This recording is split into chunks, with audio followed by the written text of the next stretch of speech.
Avropa Azərbaycanı qısqanır. Necə oldu? Bizim nəyimizi qısqanacaq Azərbaycanı, hə? Bu durumda olan vətəndaşlar, haqqı tapdalanmış vətəndaşları Avropa necə qısqana bilər?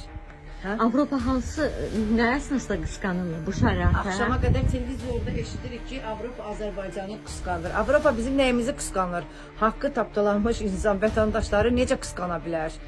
Haqqı tapdalanıb, haqqını doğru dürüst ala bilməyən vətəndaşı Avropa bizi necə qısqana bilər? Mən başa düşmürəm. Mən sual verirəm bizim dövlət rəhbərlərimizə, böyüklərimizə. Avropa bizi necə qısqanır? Haqqımız tapdalanıb da bizim haqqımızı bizə qaytarmırlar. Neyniyək biz? Biz məcburuq çadır quraq, yolda yaşayaq, parkda qalaq. O da icazə versələr. Azərbaycan Respublikasının vətəndaşları. Biz bu vətəni sevirik. Bizi bu devlətə qarşı çıxardırlar. Amma biz zəngin olmaq istəmirik. Biz zənginlik hara, biz hara. O zəngin məmurlar olsun. Öləndə onlar qəbrə aparacaqlar. Amma biz aparmayacaq. Onlar aparacaq bu gedişlə. Bizimki haqqımızı yeyirlər. Ha? Onlar düşünürlər ki, gedəndə məzara götürəcəklər. Xeyr. Kimsə məzara bir şey götürə bilməz. O yüzden biz zənginliyi düşünmürük. Biz istəyirik ki, yaxşın qarın soyuğun altında qalmayaq.